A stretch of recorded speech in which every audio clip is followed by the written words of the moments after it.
नमस्कार दोस्तों, मैं कैप्टन सुंदरचंद ठाकुर आपका माइंड कोच माइंड फिट में आपका दिल से स्वागत करता हूं। दोस्तों, ये वीडियो आपके लिए इसीलिए बना रहा हूं क्योंकि आज का युवा भाग रहा है, कहना चाहिए कि भागने की कोशिश कर रहा है बिना यह समझे कि वो कहां जा रहा है। उसे यह नहीं मालूम चल पा रहा कि जिसे वो तेजी समझ रहा है यही उसकी हार बन सकती है, बन रही है एक्चुअली। क्योंकि सच यह है कि जिसे हम धीमापन समझते हैं वही हमें असली रफ्तार देता है। यानी आज तेज चलने की नहीं, ज़्यादा गहरी ज़रूरत धीमा होने की है, शांत और स्थिर होने की है। क्योंकि अशांत और अस्थिर होकर आज तक हमें असफलता के सिवा कुछ नहीं मिला है। चलिए जरा गहराई से समझने की कोशिश करते हैं धीरे चलने का विज्ञान।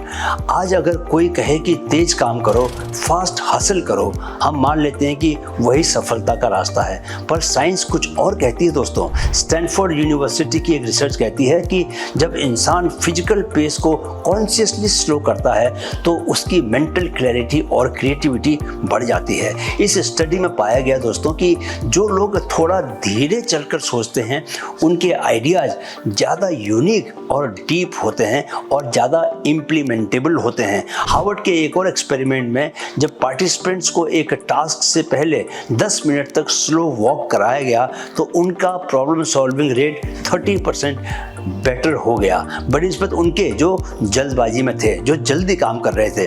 ध्यान दीजिए कि जब आप धीरे चलते हैं माइंड में थ्रेट मोड बंद हो जाता है। क्या? जब आप धीरे चलते हैं तो माइंड में थ्रेट मोड बंद हो जाता है और क्रिएटिव मोड एक्टिवेट हो जाता है। चलिए अब एक रियल लाइफ स्टोरी आपको मैं सुनाता हूँ, दी मॉन्क एंड दी चीता। एक बार एक युवा बिजनेस लीडर एक सन्यासी के पास गया। उसने कहा, मैं रोज 16 घंटे काम करता हूँ फिर भी मेरी प्रोग्रेस स्लो है, क्या करूँ? सन्यासी मुस्कुराया और बोला, क्या तुमने कभी देखा है कि चीता किस तरह दौड़ता है? हाँ, बहुत तेज दौड़ता है। तो क्या तुमने ये भी देखा कि वो दिन भर दौड़ता नहीं, वो बहुत समय तक शांत बैठा रहता है, फिर एक फोकस्ड जंप में शिकार को पकड़ लेता है। फिर उन्होंने कहा, तेज दौड़ना बुद्धिमानी नहीं, सही समय पर दौड़ना और बाकी समय शांत रहना यही मास्टरी है। चलिए अब समझिए दोस्तों कि स्लो चलने में माइंड कैसे काम करता है। Mind works best when it is काम। दोस्तों, क्या आपने कभी गौर किया है कि जब हम घबराए होते हैं, डर में होते हैं, जल्दबाजी में होते हैं तो हमसे सिंपल डिसीजंस भी नहीं लिए जाते, पर जब हम शांत होते हैं तब सॉल्यूशंस खुद आने लगते हैं। यह क्यों होता है?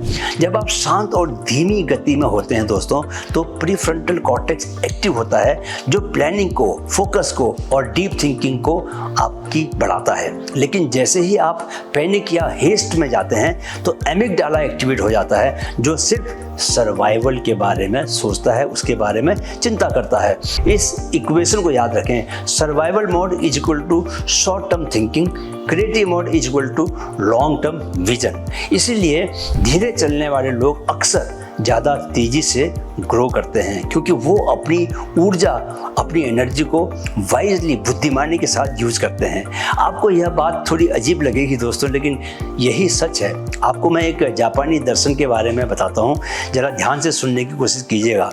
The Japanese philosophy of यूतोरी।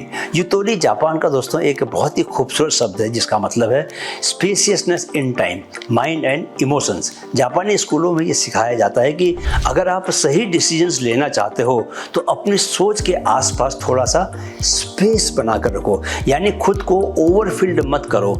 एक इंटरव्यू में जब नोबेल प्राइज विनर प्रोफेसर यामांका से पूछा गया, आप इतने ब्रेक थ्रू आइडियाज कहाँ से लेकर आते हैं? तो उन्होंने जवाब दिया, जब मैं सुबह पार्क में धीरे धीरे वॉक करता हूँ वही मेरे आइडियाज आते हैं। Slow movement brings fast breakthroughs. चलिए दोस्तों अब जानते हैं कि why fast life is killing us. क्यों तेज जिंदगी, रफ्तार भरी जिंदगी हमें मार रही है। आज का यूथ बर्नआउट से जूझ रहा है। उसे लगता है कि उसे हर दिन कुछ बड़ा करना है, बड़ा काम करना है, कुछ प्रूफ करना है, लेकिन उस दौड़ में वो खुद को खो बैठा है।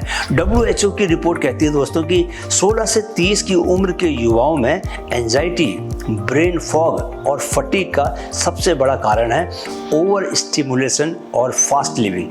याद रखिए, तेजी से भागने वाले अक्सर गलत मोड़ ले लेते हैं और धीरे चलने वाले सही दिशा पकड़ लेते हैं। इसे हम दोस्तों दो लोगों के उदाहरण से समझ सकते हैं। पहला है वॉरेन बफेट, दुनिया के सबसे सफल इन्वेस्टर। वह दोस्तों 90% समय सिर्फ पढ़ते हैं और सोचते हैं, पेशेंटली वेट करते हैं। बफेट कहते हैं कि you do not have to swing at every pitch, just wait, इंतजार करो।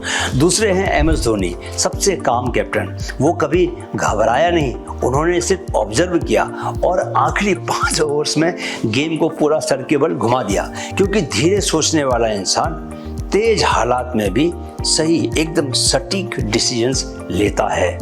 तो दोस्तों, आपको ऐसा स्लो मगर फास्ट और बड़े रिजल्ट वाला जीवन कैसे मिलेगा? आपको कुछ काम करने होंगे, कुछ प्रैक्टिकल टेक्निक्स अपनानी होंगी। पहली टेक्निक है स्लो मॉर्निंग प्रैक्टिस। सुबह उठते ही 10 मिनट बिना फ़ोन बस बैठ जाइए, माइंड को सिग्नल दीजिए हम भाग नहीं रहे। दूसरा, वॉक विदाउट डेस्टिनेशन। दिन में 10 मिनट ऐसे वॉक करें जैसे किसी जगह आपको पहुंचना नहीं है। तीसरा, पॉज बिटवीन टास्क। हर टास्क के बाद 2 मिनट का अंतर रखें अगले टास्क में, राइट? दिमाग को स्पेस दीजिए। और चौथा, डीप ब्रीदिंग।